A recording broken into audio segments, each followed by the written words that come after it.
서울 여의도 광역방송센터입니다. 내일부터 나흘간의 추석 연휴가 시작되는데 추석 밥상에 오를 정치권 이슈가 풍성하다 못해 넘치는 것 같습니다.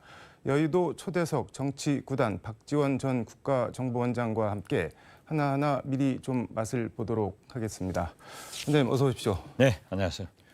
오시기 전에 제가 원장님 페이스북 잠깐 보니까는 이대로 가면 나라가 망한다 아주 세게 적으셨던데 지금 이렇게 가면 나라가 망합니다. 망합니까? 왜냐하면은 네. 우리가 김영삼 대통령 때 네.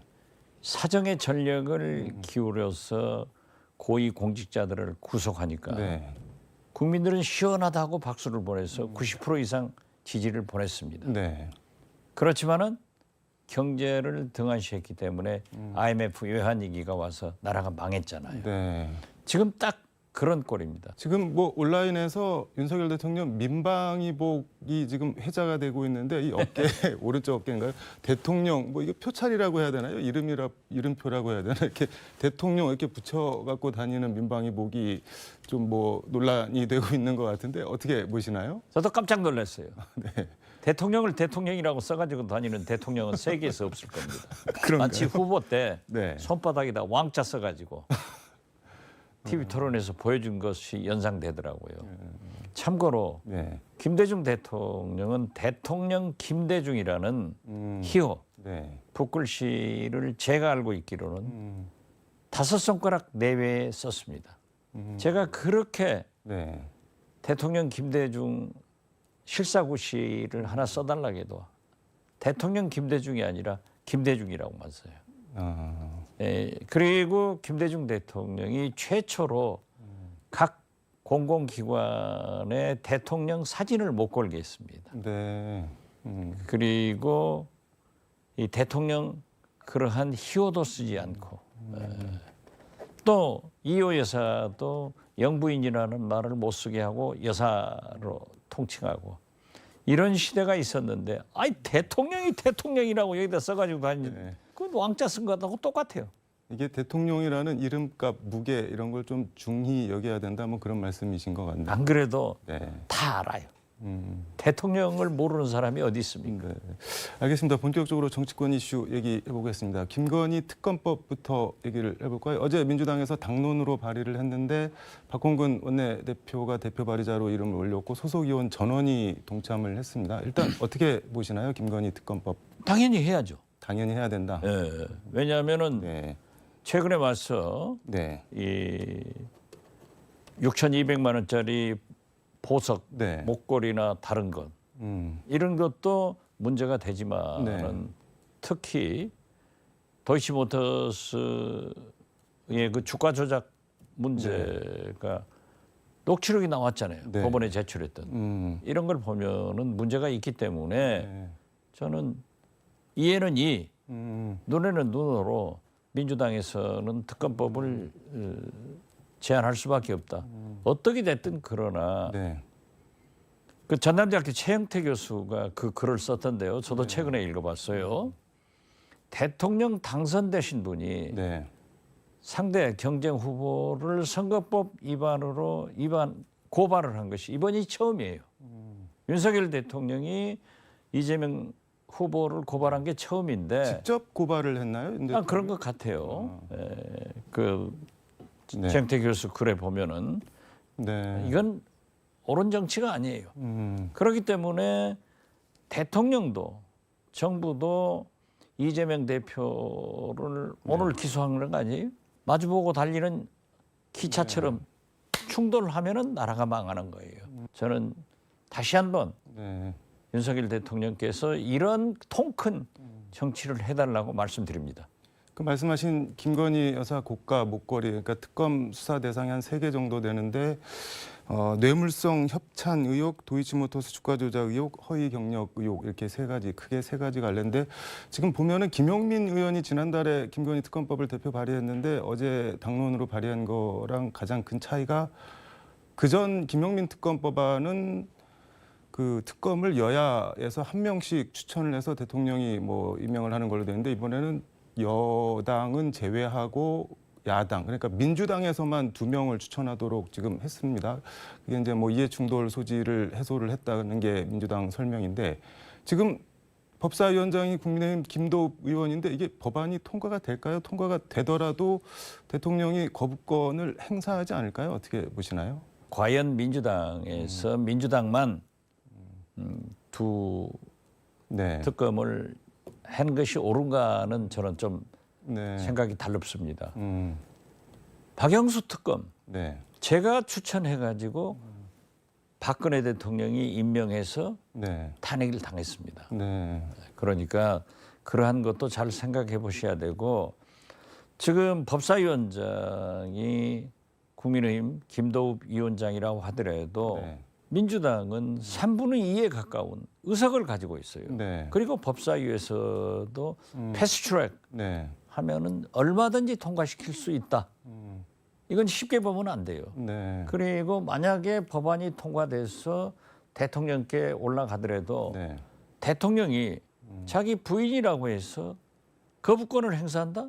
이것도 또 국민들한테는 옹색할 거예요. 네. 김건희 여사 도이치모터스 주가 조작 의혹 관련해서 민주당이 윤석열 대통령을 허위사실유포 공직선거법 위반 혐의로 고발을 했고 그리고 어제는 고가 장신구 김건희 여사 고가 장신구 관련해서 또 선거법상 허위사실 공표 2건을 검찰에 고발을 했는데 지금 제1야당이 현직 대통령을 선거법 위반 혐의로 뭐 검찰 고발한 거는 이게 헌정사상 사법사상 처음 있는 일인 것 같은데 이거는 어떻게 보시나요? 그렇죠. 그렇지만은 9월 9일이 대통령 선거의 공소시효가 네. 끝나는 날이에요. 그렇기 때문에 지금 현재 현직 대통령을 고발을 하더라도 검찰에서 공소 기간이 네네. 유예되니까 임기 동안에는 네. 조사를 못 합니다. 네. 그렇지만 윤석열 대통령의 임기가 끝나면은 조사할 수 있죠. 네. 그래서 이러한 것이 다 제가 볼 때는 정치적 공방이다. 그래서 이것을 해결할 수 있는 사람은 이미 이재명 대표는 당대표 당선되자마자 민생 하면서 민생 경제를 위해서 여야 영수회담을 하자. 네.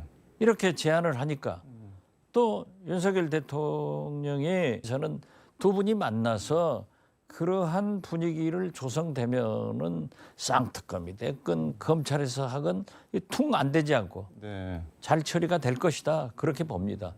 국민의힘 얘기 좀 해보겠습니다. 충남 공주 출신인데 오선 중진 정진석 국회 부의장을 새 비대위원장으로 오늘 전국위에서 의결을 했는데 어떻게 보시나요, 이거는? 그 국민의힘 네. 비대위원장으로 선출하는 인물 중에서는 네. 원내에서 한다면 가장 훌륭한 분을 잘 했어요. 네. 이 정진석 부의장이 네. 제가 한국일보 정치부 기자 때부터 잘 아는데 인격적으로나 정치적으로나 품성이 참 좋으신 분이에요. 네. 그런데 그게 지금 임명을 했어도 네. 부의장 내놓고 비대위원장 며칠 하다가 또 이준석 전 대표가 효력정지 가처분 신청을 해놔서 이게 인용돼 버리면은 이제 끝나버리는 거예요. 국민의힘 비대위원장은 네. 파타임, 파트타임 알바예요, 알바. 알바다. 알바 몇 네. 시간 하다가 또 며칠 하다가 그냥 주호영 위원장처럼 또 날아가 버리면은 이게 큰일 아니에요. 네. 그래서 저는 정진석 비대위원장이 독배를 마신다고 했는데 또 재밌잖아요. 중진 의원들은 다 네. 당직을 하려고 그래요. 그런데 이번에 오죽하면은 국민의힘 비대위원장을 서로 안 하려고 했겠어요. 네. 정진석 부의장만 하더라도 권성동 원내대표가 3번이나 찾아가서 설득했다는 거 아니에요. 네. 우리 광주 출신 박주선 부의장이 안 맡은 것은 참 잘한 일이에요. 왜 잘한 건가요? 그 파타임에서 뭐해요? 지금 박주선 부의장은 어떻게 됐든 진보 정치권에서 광주 출신 국회의원이 또 김대중 대통령 비서관 한 분이 보수로 윤석열 지지로 넘어간 것은 저는 애석하게 생각합니다. 네. 그렇지만 기왕 갔으면은 좋은 직에서 국가를 위해서 네. 우리 광주 호남 발전을 위해서 좀 기여할 수 있었으면 좋겠다 하는데 이분이 가는 것은 전부 알바야. 대통령 취임 준비위원장도 한두 달 하다가 그냥 가버리잖아요. 알바요. 운영위원장 하다가 또 비대위원장 하다가 인용되면 며칠 만에 가버리고. 인용이 또 될까요? 근데 아니 글쎄 네. 그건 잘 모르겠죠. 사법부에서 하는 일. 네. 또 하더라도 비대위원장은 전당대회 준비하는 건데 몇 개월 하고는 또 하면은 어디로 갈 거예요?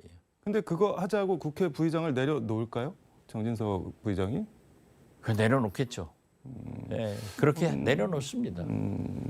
지금 이준석 대표 페이스북 보니까는 정진석 부의장 비대위원장 새로 뽑은 데 대해서 개사진을 걸어놓고 거기다가 인간의 욕심은 끝이 없고 같은 실수를 반복한다 이렇게 그렇죠. 대놓고 조롱을 하던데 이게 보니까는 6월 달에도 정진석 그 부의장이랑 이준석 대표랑 막 세게 붙었던데 세게 붙었죠. 그때- 우크라이나 가니까 네. 정진석 부의장이 좀 뭐라고 했어요. 네. 저도 그것은 정진석 부의장이 옳다고 생각합니다. 이게 조심해야 되거든요. 외교 관계가 있으니까. 네. 함에도 불구하고 어떻게 됐든 진짜 그렇게 극단적 표현을 썼더라고요. 그때 워딩을 좀 보면은 나이가 많아도 당 대표가 사실상 위다 뭐 이렇게 얘기를 했고 정진석 부의장 같은 경우는 정치 선배 우려를 개소리로 치부한다 내로남불 이런 나쁜 술수를 어디서 배웠나 진짜 원색적으로 이렇게 치고 받았는데 이런 뭐 악연 같은 것도 좀 작용을 했을까요? 뭐 정치권이라고 하는 것은 서로 싸우고 또 말로 하는 것은 칼로 물베기예요. 네. 그런데 어떻게 됐든 지금 현재 비대위에 대해서 인용이 됐잖아요. 네. 그 재판부에서 한다고 하면은 지금도 좀 옳지 못해요. 네. 거듭 말씀드리지만은 국민의힘 중진들은 다 안 된다. 그러니까 원내대표가 사퇴하고 네. 후임 원내대표를 선정해서 거기가 비대위를 이끌어가면 그건 맞거든요. 네. 그런데 이제 뭐 어떻게 됐든 같은 실수를 지금 반복하고 있잖아요. 이게 지금 권성동 원내대표가 오늘 오후 기자회견을 열고 원내대표 사퇴를 공식화했는데 이제 지금 말씀하신 대로 새 비대위원회도 또 무효라고 법원에서 하면은 이제 할 수 없이 원내대표가 대표 직무대행을 맡던지 뭐 이렇게 해야 될 것 같은데 그렇게 되면은 이제 국민의힘 입장에서는 딜레마가 전대를 못 열게 되는 거잖아요. 그러면 그렇죠. 이준석 대표를 쫓아내려는 시나리오가 꺾이는 건데 그럼 어떻게 될까요? 그런데 정치를 오래 한 사람들은 경험이나 그러한 것을 잘 알아요. 서일상 그렇게 되거든요. 네. 그래서 제가 재판장은 아니지만은 제가 볼 때는 인용이 굉장히 확실시 되는데 네. 정진석 부의장이 그때까지는 부의장 사표 안 내고 있을지도 있겠죠. 그래가지고 돌아갈 수도 있겠지만은 참 아까운 인물이 또 한 번 잘못돼 가는구나. 같은 실수를 범하는구나라고 생각하고 네. 퍽 다행인 것은 그래도 우리 광주 출신 네. 박주선 안 가신 게 부의장이 안 간 게 참 다행이다. 네. 저는 그렇게 생각합니다. 시간 관계상 요거 하나만 짧게 답변을 해주시면 고맙겠습니다. 이준석 대표가 이제 장제원 의원이 이선으로 물러나고 권성동 원내대표도 사퇴하고 나면 신윤핵관으로 윤상현 사선 윤상현 의원이 올 거다 이렇게 얘기를 했는데 윤핵관 논란 이거는 왜 계속되는 걸까요? 뭐 대통령 임기가 있고 네. 정권 초기니까 반드시 윤핵관은 형성되겠죠. 그리고 대통령도 또 여의도 정치를 하는 데는 자기 측근들을 해 나가는 것은 사실이에요. 윤상현 의원이 네. 옛날 박근혜 대통령 네. 때 총애를 받았잖아요. 또 능력도 있는 분이니까 이준석 대표가 역시 국민의힘 내부 사정은 잘 아는구나. 네. 윤상현 의원이 윤핵관이 될 지도자가 될 확률도 많다. 저도 그렇게 느꼈습니다. 네. 능력이 있는 분이에요. 그분도. 요거는 아무튼 좀 더 지켜보도록 해야겠네요. 오늘 말씀 여기까지 듣도록 하겠습니다. 오늘 말씀 잘 들었습니다. 네, 추석 잘 보내세요. 네.